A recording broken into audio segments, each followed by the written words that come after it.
a fixed period of time, like with this 90-minute class, okay, I want to incorporate as much as my movement patterns in that time as possible. Okay. If you want to run a marathon before you come to class, entirely up to you. Good luck. I do that. I would have cardiac arrest. But anyway, all right. One more thing on this little drill. I noticed some people are moving before they lift their leg. Okay. So think about what's happening there.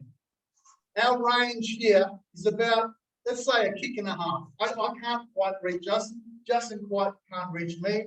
Okay, so we're safe but not safe. It doesn't take much to reach that distance. Okay.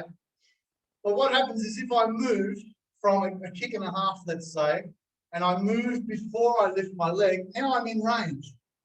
So what happens is I'm in range and I haven't done anything. And you never, ever, ever want to do that. Okay. Always go in behind a technique. Okay, the technique is either an attack or a defense, and it can serve both.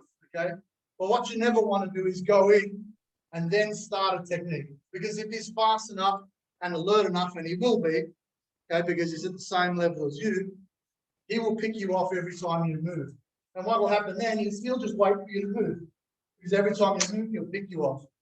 Okay, because you're moving with your body and your target, you're not moving with your weapon. Okay, you want to move with your weapon. That makes no sense to move with your target. It's like somebody, like I said, playing soccer, and you take the goals and bring them closer to them. Now, of course, it's going to make it easier for them to score. Okay, so when we move behind our foot, okay, we don't move and then lift our foot. So lift your foot, push off this foot. That's why you need to turn this foot to push off, because you can't push off when the knee bends this way. You can push off when the knee bends this way. So as I said, you use that back leg to launch. Okay.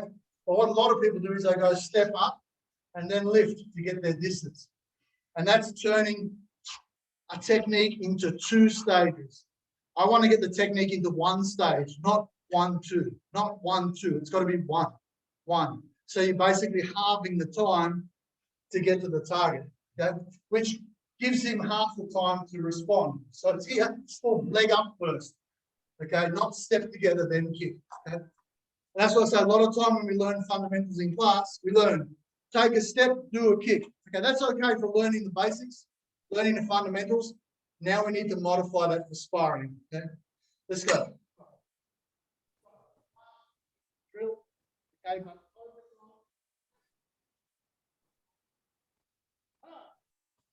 so move the leg up. Oh, 2, 1, 2, 2.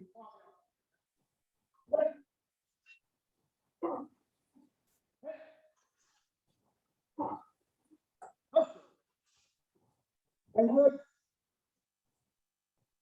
Oh. Oh. Yeah. Yeah. Oh.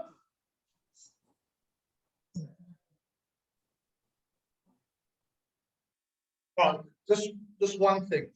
I mentioned before about we do the techniques and then we say, okay, we're going to go to a competition. Let's check what the rules are and let's go. Sometimes people don't even check what the rules are. Okay, they just go along, they enter, they have fun.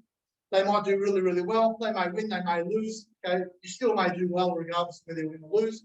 Okay, but sometimes someone else.